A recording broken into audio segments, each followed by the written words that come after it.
Good morning. Ito po si Onin the Explorer, ang layas na vlogger kung saan yung mga sulok-sulok doon nagsusuot. Nandito po tayo ngayon sa gitna ng actually bukid.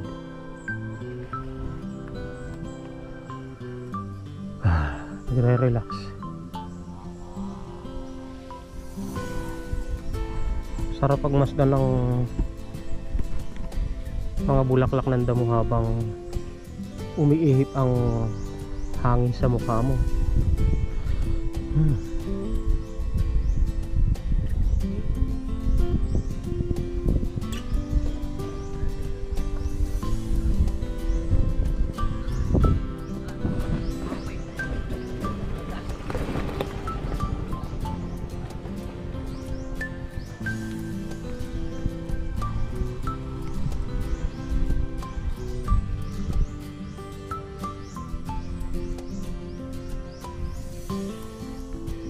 Nakaka-relax.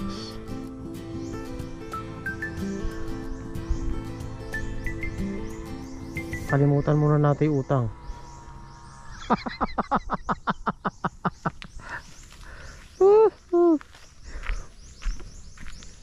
Kakaibat na yata ng tao, utang eh. Maging mayaman ka o maging mahirap ka eh, may utang eh. Kaya enjoy lang. At saka moderation ng pag-uutang para hindi ka naman malubog. Let's go!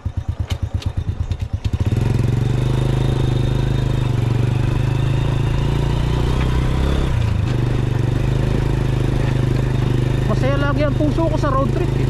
Lalo't sa mga ganitong lugar ka magro-road trip.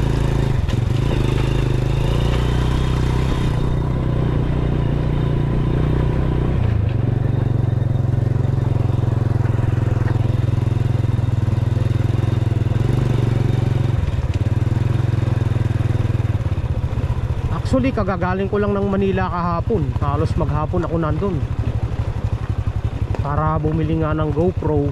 Kasi nasira yung GoPro ko, yung Hero 9. Eh mahal yung Hero 9 nung pagkakabili ko.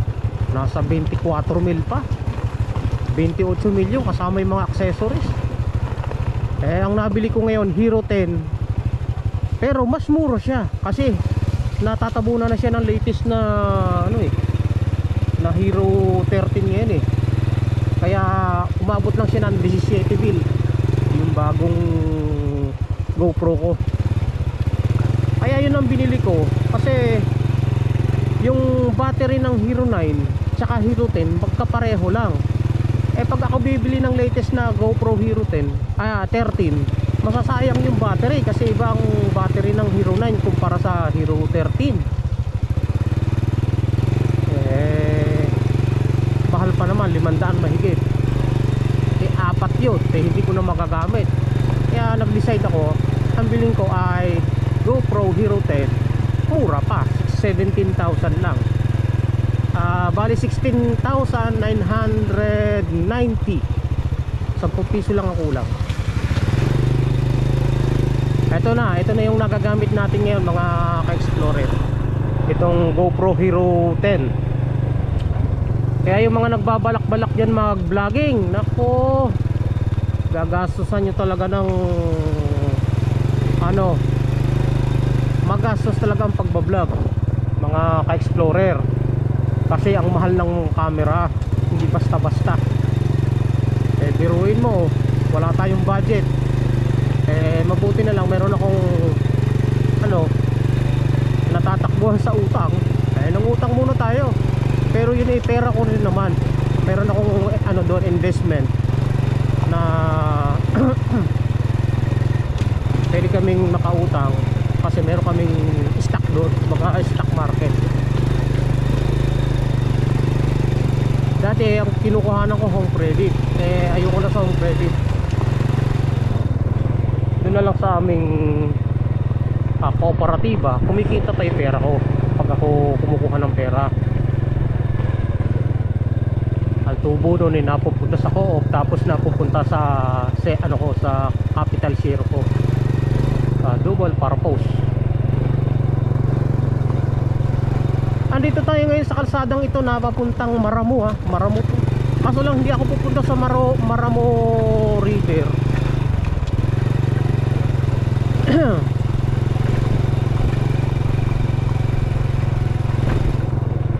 Dadaan lang tayo dito sa kalsada na to, pero liligo na tayo papuntang San Mateo, Norsagaray, Bulacan.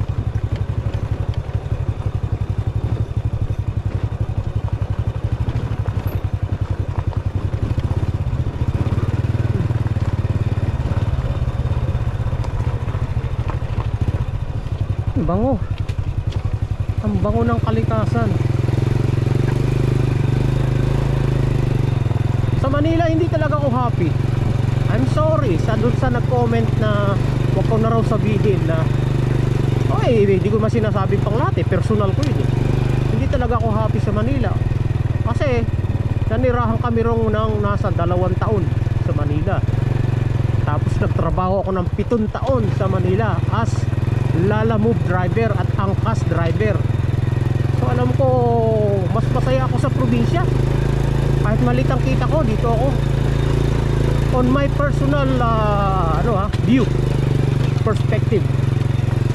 So, kung ikaw ay masaya sa Manila, bahala ka buhay mo. Sarili mo yan Yan ka, diba? Bahala rin ako buhay ko, dito ako sa province. Buhay ko to, diba? Ganun lang yun.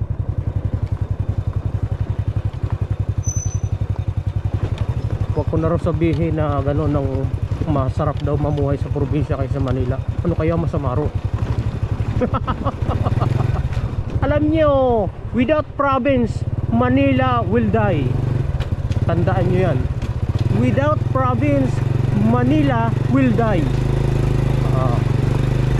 Di mga ekonomista, tumutol kayo.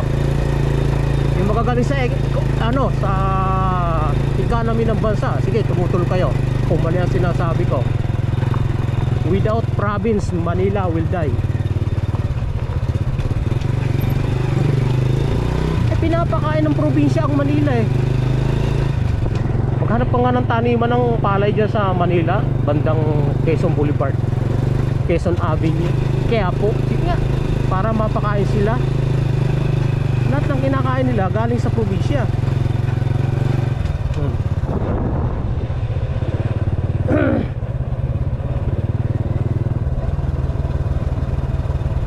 Even though the Manila is the heart of the Philippines, the heart of our country, but without supporting of all provinces in our country, Manila will die.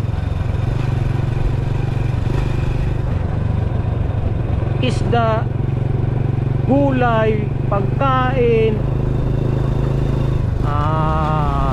timberland, kahoy, coco lumber, simento, galing yan sa province, hindi yan sa Manila.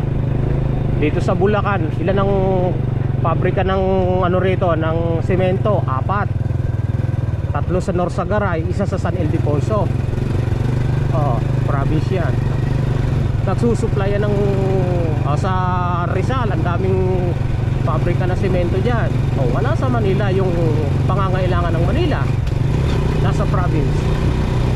So hindi natin pa pwedeng puro lang province without Manila, at hindi rin pa pwedeng sabihin Manila lang without province. Meron niyang ugnayan sa isa't isa. Ang lahat ay magkakaugnay. Magkaugnay ang lahat, sabi nga nung kanta. Sino ba kumanta nun? Nakalimutan ko yung singer na yun. Ang lahat ay magkaugnay, magkaugnay ang lahat. Tama yan.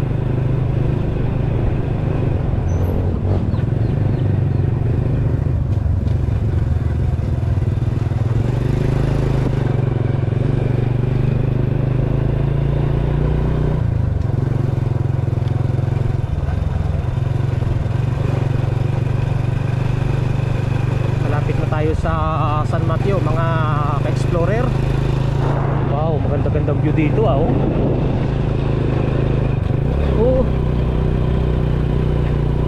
sinisimento ni kalsada dito. Ganda ng view, di ba? taniman sa baba, papaya, saging, etc. Gabi. Tapos ganito yung view.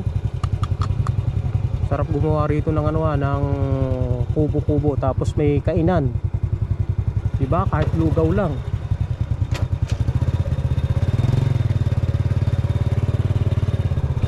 Let's go.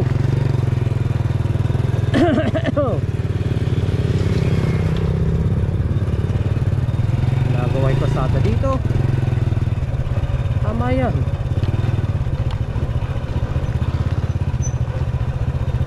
Para naman ang mga mamamayan dito mabuwas-buwasan ng hirap. Ay pag rapid yung daan nakakadagdag hirap sa katawan yun ha.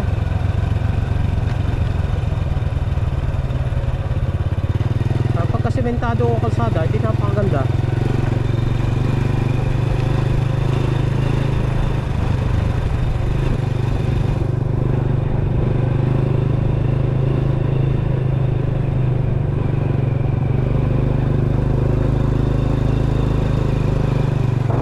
Malamig na dito guys, malamig na.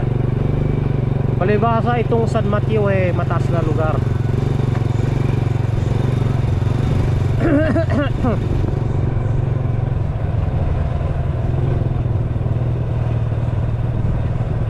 Ang ating gas ay kulay pula na. Meaning kailangan na ng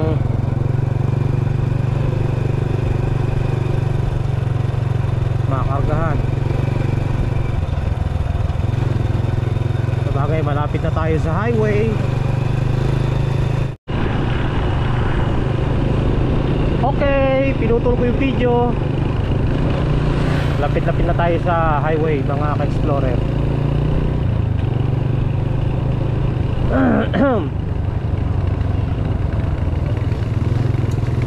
Ayun na, lalabas na. Ayun na, malapit na, lalabas na.